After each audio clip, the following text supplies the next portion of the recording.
top guys and a lot of big names at this weight division. And I'm just excited. I'm ready to, like I said, I'm ready to take over the division one by one. I'm gonna knock them down one by one and show the world why, like I said, why I'm the best. Hopefully, everybody continue to want to fight each other, especially after I'm victorious on June 27th. I'm going back to back to back to back. I'm trying to be undisputed, and which I will be undisputed at 154. So bring them all on. Hey guys, I want to talk about Xander Zayas. Is Xander Zayas the future of boxing? Is Xander a future superstar? Or is Jaron Boots Ennis,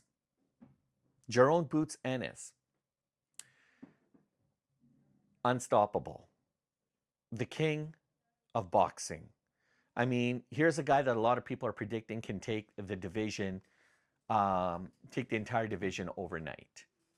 His skill sets, his ability, his in-ring IQ, his his footwork, his timing. A lot of people are saying that they've never ever seen any fighter with his kind of skills before. So that's kind of what I want to break down today. I want to talk about Xander. I want to talk about Boots, the latest in the headlines surrounding these guys. But before I do that, welcome back to Duality 7X. I'm your host, Shiraz. And yeah, this video isn't just Zayas versus Ennis. This is about timing versus talent, experience versus ambition. This is about, honestly, in my opinion, this could be a very, very risky gamble that could change the entire division at 154 pounds. And I'm not the only one who's talking about it, guys. Trust me, I'm reading a lot of stuff that's out there, and it's so fascinating because both of these guys are superstars. They're the elite of elite. And there's one key detail that a lot of people have either missed or choose not to wanting to talk about that. And I'm going to get to that in just a minute. For that, you got to stick around. While you do that, please smash a like and subscribe, hit the notifications so you guys never miss a beat. But a lot of people that I've been talking to are super stoked about this fight. And if I may, I should actually set the stage. If maybe give you guys a little bit of context. But Xander Zayas, I asked, is he the future of boxing? Is he the future of a future superstar? Because he's 23 years old. He's undefeated. He's got a perfect 23-0 record, 13 wins by way of knockout, and he's already a unified world champion at junior middleweight. Guys, this is the same guy who beat George Garcia Perez for the WBO title. The WBO title. George Perez. I mean, and then he follows it up by edging out Abbas Barayu to grab the WBA belt. The youngest unified champion in boxing right now. 23-0, guys. 13 wins by way of knockout. Yeah, he's got some incredible, impeccable,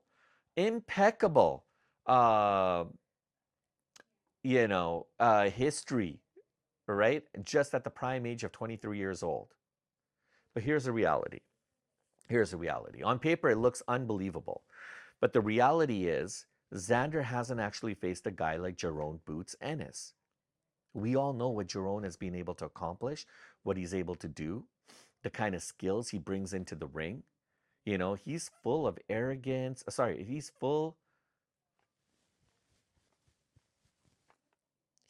full of confidence. Some people might even call it arrogance. I really don't care. Jaron is the man. He's 28 years old. He's 35-0. 35-0, guys. And imagine, out of his 35 wins, 31 wins by way of knockout. He's a former unified welterweight champion of the world. And now Jaron has moved up to 154 pounds. Like, out of almost all his fights resulted in a knockout. Almost all of them. First fight at weight. First round knockout of Usman Lima. We talked about this extensively on this channel. Usman Lima from Portugal. A lot of people thought Usman was the guy who was going to take down Jaron Ennis. No hesitation, full of confidence, walked in there, and then Jaron came in. And Jaron was just pure dominance. It was all business for Jaron. He walked in there, he knew exactly what he needed to do, how to do it. He picked his angles, he picked his spots, and he dismantled Usman Lima like he was a complete C or D class fighter. But now we've got a 23-year-old champion who's taking on bigger, stronger fighters, more experienced fighters, I should add, who actually who many believe. And I'm not just talking about guys that I'm talking about guys who actually write the stories and headlines that we watch on a day-to-day basis, who many people actually believe could be the most natural boxer in the sport. And they're referring to Xander Zayas. Even Terence Crawford, even Terence Crawford sees a risk here. So what does Terence Crawford have to say? Well, Terence Bud Crawford, I listened to Terence Crawford. He's a champion. He said, look, it's a little bit too early for Xander. That's it, guys. That's a real conversation. So look, the question doesn't come down to, like, nobody's disputing the fact that Xander is not talented. He's impeccably talented, okay? He's super talented. But whether he's ready right now, that's a question, I guess, that a lot of people are tapping into and piggybacking off of what Terence Bud Crawford recently said, because he did say that this fight is a little bit risky for Xander, and maybe he needs a few more fights. Maybe he needs to wait a little bit. So what exactly makes this fight so different? Well, first of all, Ennis hasn't stopped. I mean, look, let me put it this way. Ennis is not just another opponent.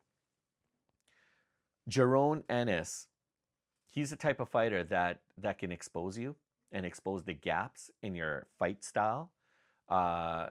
He can expose the gaps that you never even thought you had.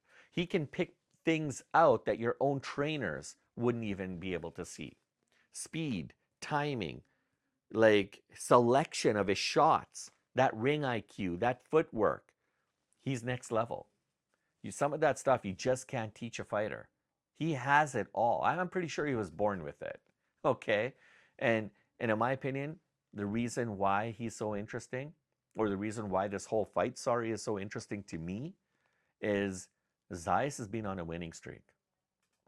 But he's been winning kind of close. All right? You know, that if you go back a little bit, who was it now? He had a split decision against Barayu. I was just talking about him. All right? That wasn't just dominance. Okay? That was survival. He beat Barayu, yeah. He edged him. I could have gone any way, honestly. I would give the upper hand, of course, to Zayas, but I mean, look. Fighting against Ennis, just surviving against Ennis in that same kind of fight mode, that's not going to cut it. Not when you're fighting a guy like Jaron Ennis. No way, Jose. All right? Jaron Ennis is a phenom. He's absolutely special. And if you want to talk about the part that nobody's really breaking down, because that's kind of what I was alluding to a little bit earlier, well, this fight wasn't even supposed to happen. Remember Vergil Ortiz Jr.? That's a fight that everyone wanted to see. Ennis was originally lining up for that fight. Remember when Jaron beat Usman Lima at the end? He called out Jaron Ennis. Vergil Ortiz called out Jaron Ennis, and they're both in the ring there. Eddie Hearn's there. But that fight fell apart, unfortunately, because of promotional issues with Oscar De La Hoya and Golden Boy Promotions, and they couldn't see eye to eye with Eddie Hearn and Matchroom Boxing, unfortunately. But like, so what are you supposed to do if you're Jaron Ennis? Do you just wait? No. He goes to Eddie Hearn, and he says, "Go get me Zayas." He's looking for the next best thing, the next best fighter that he could find. He can't fight Vergil Ortiz Jr. right now, but he's like, go get me Zayas. And that tells you a lot. He's not ducking people. This wasn't accidental matchmaking. I mean, from a strategic perspective, you got to give credit where credit is due. Jaron is not ducking people, and he's not just trying to preserve his win streak and to take on less than average folks. Ennis sees Zayas as the fastest path to becoming a unified champion at 154 pounds. And the funny thing is, he doesn't see Zayas as a threat, whereas a lot of people do see that as a very risky fight, not just for Zayas, but for Ennis as well. Because, I mean, Ennis is putting his 35-0 perfect record on the line against Zayas, who has a 23-0 perfect record. But these guys want the fight. And my biggest concern with all this is the fact that a lot of people aren't even talking about, well, if Ennis wins the fight the way he says he's going to win, well, where does that put him exactly? What does that say about the rest of the division? Because there's a lot of concerns. There's a lot of people very, very worried about the way the division is. And I personally think there's a lot of good fighters, a lot of now when it comes to good fighters, elite fighters, there's a difference. If Ennis wins, then Zayas is not the future anymore. Okay, he's a stepping stone. And there's a 5-year age gap between Ennis and Zayas. Zayas is 23 years old, Ennis is 28. So yeah, there's a lot of risk for Zayas, but there's a lot of risk for Ennis as well too. I mean, you could slip on a banana peel in the ring, and then what does that do, right? What does that do to your legacy? For Zayas, this fight is everything. This is what you call legacy acceleration. You fight a guy like Jaron Ennis, you skip right to the top, right in front of everybody. You skip levels, man. You skip levels, and you're going right to the front of the queue. If he wins this fight, he doesn't just say that he's the champion. He becomes the new face of the division. I would even say the face of boxing. That's the kind of respect that Jaron Ennis commands. That's a kind of respect that Jaron Ennis deserves. Because beating a guy like Ennis is validation to the highest. He already, look, thing with the thing with Jaron and the thing with Zayas, they already think that they're the best in the world. All right? Like, look, he said himself that I'm gonna make everything easy. And if he actually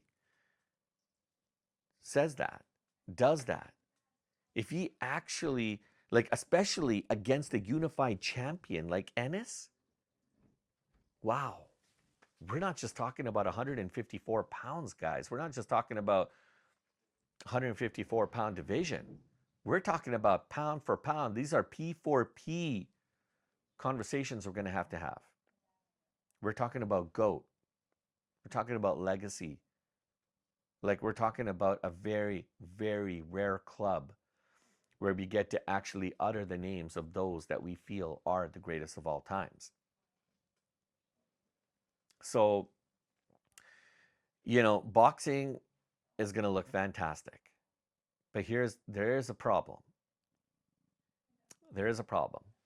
And if you're part of the Zayas camp, I love Xander, by the way. I think he's fantastic. His confidence alone can win you fights. All right? He's the kind of guy that, I mean, look, experience will win you moments, but I mean, Ennis has been in a lot of those moments. But I mean, Xander's the kind of guy that, he could be flying a plane and not know what he's doing, but you feel confident that he's the pilot. He's that good. He's that confident. I mean, Ennis is different, man. He's seen so many different styles. He's seen so many fighters come and go. He's handled pressures. He's adapted to having to change his tactics mid-fight. Zayas is still learning. He's still growing. He's still evolving into that guy, into the fighter he's yet to become. And I'm saying this with confidence, guys, because Xander is going to be a future Hall of Famer, 100%. But the learning curve, he's still going through that. He's still developing who he is as a fighter, and there's nothing wrong with saying that. I have nothing but respect for Xander Zayas. If Xander Zayas pulls this off, if he beats Jaron Ennis, he is the face of the division and the face of boxing, 100%. And I mean, what an accolade that would be, right? What a notch that would be on your trophy case. 154 pounds, guys, might be the best, most entertaining division in boxing now. Next to heavyweights, it's always entertaining at the heavyweight level because you got Ennis, you got Zayas, you got Sebastian Fundura. I mean, you got Vergil Ortiz Jr. I mean, goes on and on and on. Then you got guys like Romero, Benavidez, Garcia. All of these guys can fluctuate with their weights. I mean, they're all super dangerous. All super dangerous. And all of these guys are all in their prime or entering their prime, which makes it even more entertaining, more dangerous. And look, Ennis is already calling his shot, guys. He's already calling his shot. He wants to run through. This is Ennis. Jaron Ennis says he wants to run through all of those guys one by one. He wants to take them down.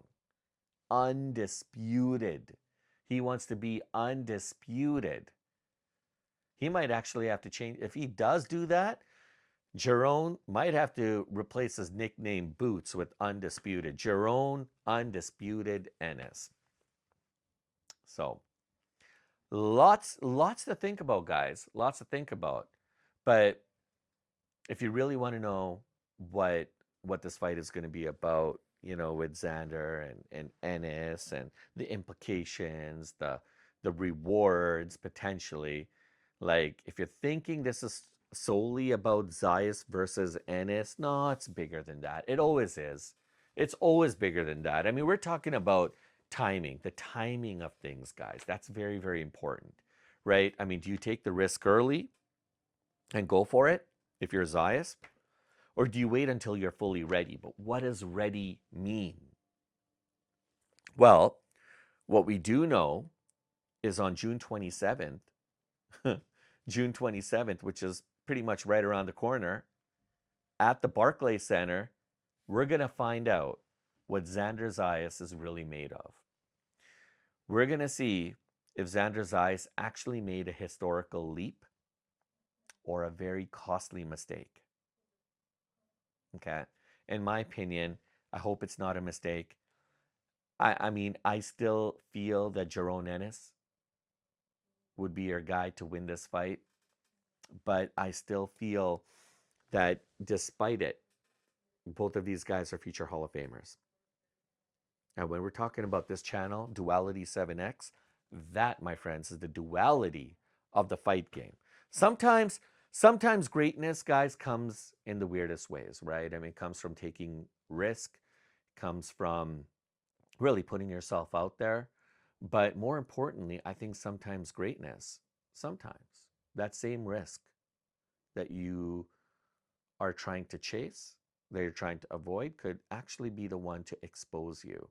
So I think this is a very, very, very calculated move. I don't know how. I think there is some element. There's definitely some element of risk for Zayas to take on this fight and for Jaron to take on this fight. Of course, anytime you fight anybody, there's some kind of element of risk. But for Ennis is like laser beam focused about taking over 154 pounds division. And I don't think there's anything that can stop him. I don't think there's anything that can stop him right now. And even guys like professionals who see the fight game from a different angle, a different perspective that you and I see it as. A guy who actually has been in the ring with the greatest fighters, Terence Crawford. If he himself is saying that this is a bit risky for Zayas, and it's about being fully ready. The question comes down to is Zayas ready? We'll find out, guys. We'll find out June 27th, Barclays Center. Holy schmoly, it's going to be one heck of a summer. There's so many entertaining fights. We're still waiting to see what happens with Tyson and Mayweather and Pacquiao. And then you got Usyk versus Verhaven. They're going to be fighting in front of the pyramids You've got Fabio Wardley taking on Daniel Dubois. We've got lots of exciting stuff, guys. Lots of exciting stuff. Anthony Joshua, Tyson Fury's in the mix. There's talks going on about that. Lots of exciting things happening. So, if you guys want all the talk, you guys want the dibs on what's going on and all the latest trending stuff when it comes to some of your favorite fighters and favorite combat sports, then, and if you don't want the fluff, you don't want all the fillers, you want real fight talk, you guys are at the right place. Come join us again. In the meantime, please smash a like and subscribe. Hit the thanks button, guys. Support our channel. And we're very, very grateful for having you guys as subscribers and for being a part of our journey. And before I go, because the pleasure was all mine, I think YouTube would like you to watch one of these two great videos. And so pick your video. They're both fantastic if you ask me. And I look forward to catching you guys, as always, in our next video.